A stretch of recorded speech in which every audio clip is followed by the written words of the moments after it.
Hey, look, check this out. I was watching it. I was listening to this video while I was headed back to Lowe's to get a refund for that stove. And they said, yeah, we're glad you brought it back. You only got 48 hours. And this video popped across my feed. And the video said how Dave Ramsey ruined our lives. And the lady proceeds to say how they paid off $130,000 worth of debt. How in the summertime they only had the AC on 78. Wintertime they had the heater on like 69. They fell in love with beans and rice. And in the comment sections, people was like, if I gotta have my thermostat on 78 in the summer, I'll die poor. There was so many comments. And she made a follow-up video, and this is what she said. You don't have to live in blank forever. H-E double hockey sticks. You don't have to live in that forever. She said, but since Dave Ramsey ruined our lives and we was able to pay off $130,000 worth of debt, we bought 2 new cars cash and we built our dream home cash. She said, I was willing to sacrifice for a few years. And that's what people don't understand, right? Like some guys make more money than other guys because they're willing to sacrifice and do what it takes. I don't know his situation. And I don't know his situation. They may have financed those motorcycles. I don't know. I financed the lawnmower. I don't know. You have to figure out a plan that works for you. You have to figure out a plan that works for you. If you say, man, listen. If you say this, all right, I'm going to put myself on a budget. I'm going to do this. I'm going to do that. But look, I remember I worked with a guy. He said every Friday he ate seafood. He said every Friday. Now, look, if you're in debt, you can still eat seafood on Fridays. Budget it. Throw it in your budget. For him, he was a single man. He talking about seafood. I eat fish sandwiches. And he get them from McDonald's. $20. Budget $20 every Friday for your poor behind to go sit down at McDonald's and eat a fish sandwich. That's why I refer myself as I'm financially poor. Because, let's say, it don't matter how much money you think you have saved. It's never enough until stuff start hitting the fan. Like, for instance, I went and got this refund on this stove. Oh man, that's more money to spend. No, it's not. It's not. We consider that already spent. That's not to spend.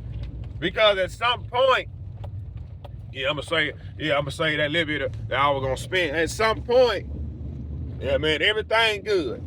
Man, I need another battery. How much a battery is? $200. Well, golly, man, just throw it on the credit card. I'll pay it off next week. You should have had that put to the side.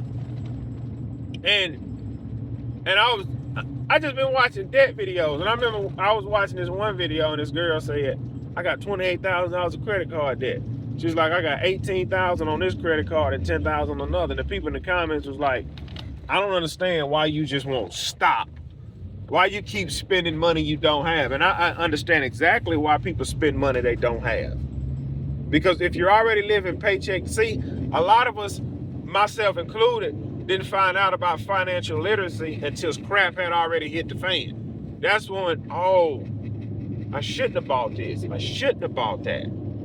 Now, I admit, when I bought my house, when I was 23, I was pushing a limit. But it was just me, so I could eat air sandwiches and work 7 days a week and maintain. It's when I got married and all that other junk come in the mix. And I'm gonna be honest. A woman don't give a flip about no bills if they're not the ones paying them. And if you got a woman getting up going to work how you getting up going to work, she don't want all her money going to half the mortgage, light bill, water bill, phone bill, vehicle. She don't want that. She gonna go get her hair done. She gonna get her nails done. And she gonna get her spa treatments, whatever the flip she do.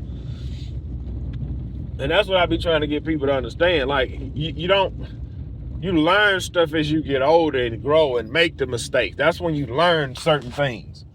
And that's when I learned certain things about how some women is. You think you know a woman until you move in with her. That's when you really know a woman, when you move in with them. And I admit, I am the first one to say, I'm not going to waste time trying to save money. For instance, I'm gonna give you another example. I had bought a small mini deep freezer. I say about a month ago. Well, my dumb behind, when the freezer came in, I plugged it straight up. And when I read the instructions, it was like, don't plug it up for 24 hours. Because when shipping, blah, blah, sometimes they do this and do that. I said, oh, dang, they right. So the freezer was $89. My plan was I'm going to see if it worked later. And then every time I go on my back porch to get ice, I would see the freezer. But it was like, yeah, I need to send it back. I don't have the time. I don't have the time to wait the UPS open at 7:30, load it up and send it. But looking back, I had time. I wasted time. So today is the last day for that freezer to go back or they won't give me my money back. And it's like, bro, that's $90. It is $90. It is $90. So now what I'm gonna do as I head out to go jump on my route, I'm gonna just drop it off.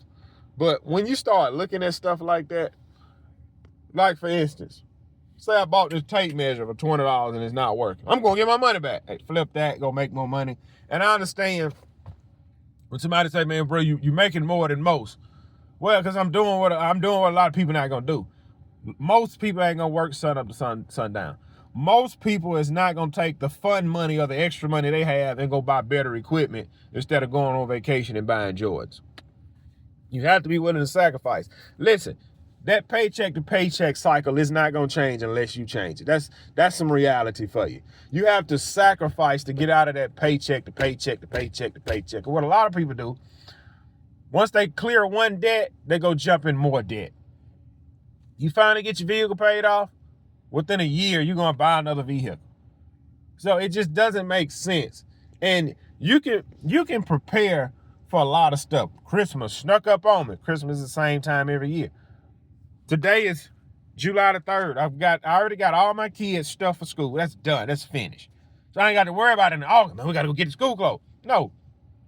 And normally what I do in August and September, I get all my kids they stuff for Christmas. That's out the way. I try to, I have a seasonal business. I try to pay all my bills up until March, get all Christmas supplies out the way in July, get all back to school stuff back out the way in July, get all Christmas stuff in August, right? In October, buy the meal we gonna eat for Thanksgiving and Christmas. Because when November hit, this is how it works for me. I'm gonna use a hypothetical example. This is not true numbers, hypothetical.